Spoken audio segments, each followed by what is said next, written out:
Hello मंडळी, रुचकर रसणी ब्लॉगमध्ये तुमचं स्वागत आहे। आज मी तुम्हाला कैरीचा ठेचा दाखवते कसा करायचा तो। तर ही कैरी मध्यम आकाराची घेतली, त्याच्या फोडी करून घेतल्या चौकोनी, 6-7 लसणाच्या पाकळ्या, 1 इंच आलं, 5-6 मिरच्या हिरव्या, कोथिंबीर आणि दाणे पाव वाटी। थोडंसं आता मी तेल घालते। तेल आपलं गरम झाल्यानंतर दाणे घालून घ्यायचे, जे कच्चे दाणे आहेत। तर तेल आपलं गरम झालंय, मी दाणे घालून घेते। थोडेसे दाणे तेलात परतून घ्यायचेत आपल्याला।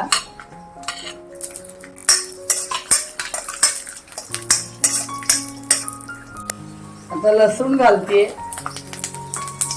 लसूण, हिरव्या मिरच्या, आलं। गॅस जरा फ्लेम जरा कमी करायची,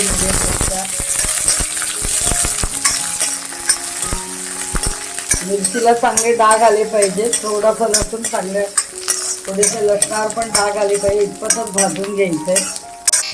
आणि ही कोथिंबीर ह्याच्यात टाकते मी, पण 2 मिनिटं त्याच्यावरती परतून घ्यायची।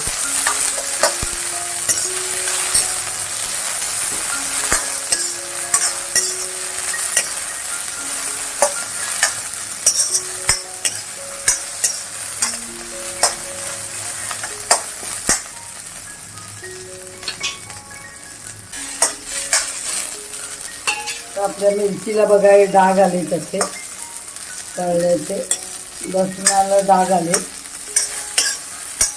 दाणेही आपले चांगले भाजले गेले तेलामध्ये। आता मी गॅस बंद करते, हे सगळं ताटलीत काढून घेते आणि गार झाल्यावर मिक्सरमध्ये आपल्याला घालायचंय।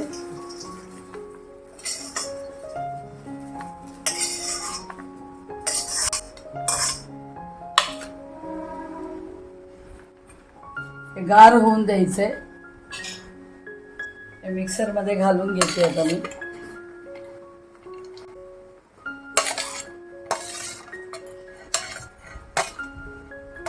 साधारण कोमट झालं की मिक्सर मध्ये घालून घ्यायचंय। कैरीच्या फोडी केल्यात ती घालते मी।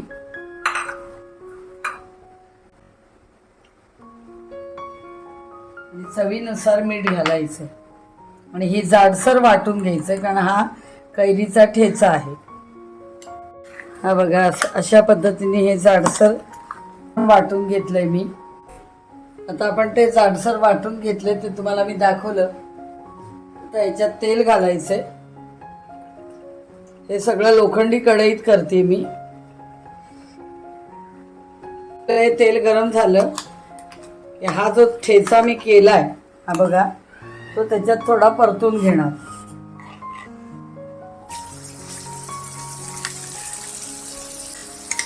मिक्सर मधलं जे वाटण आपण केलंय त्याच्यात ते परतून घ्यायचे आपल्याला।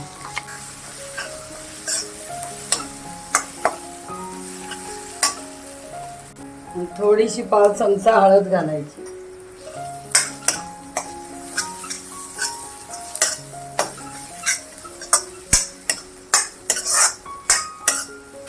हा ठेचा चांगला परतून घ्यायचा।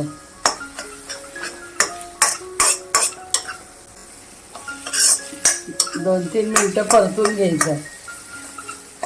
आपला आता ठेचा 3-4 मिनिटं मी परतलाय थोडासा, आणि आता आपण काढून घेऊया सर्विंग बाउल मध्ये। अशा प्रकारे तुम्हाला मी कैरीचा ठेचा बनवून दाखवलेला आहे। ही वेगळीच माझी पद्धत आहे, तर तुम्ही मी जे दाखवलंय त्या पद्धतीने तुम्ही करून बघा आणि माझ्या रेसिपीला लाईक, शेअर, सबस्क्राईब करा। हा ठेचा भाकरी, पोळी, फुलका, जेवताना चटपटीत काहीतरी हवं असतं डाव्या साईडला, त्याच्यासाठी हे उत्तम ठेचा आहे। तर कैऱ्या बाजारात भरपूर आलेले आहेत, त्यामुळे तुम्हाला मी कैरीचा वेगळ्याच प्रकारचा ठेचा करून दाखवलाय।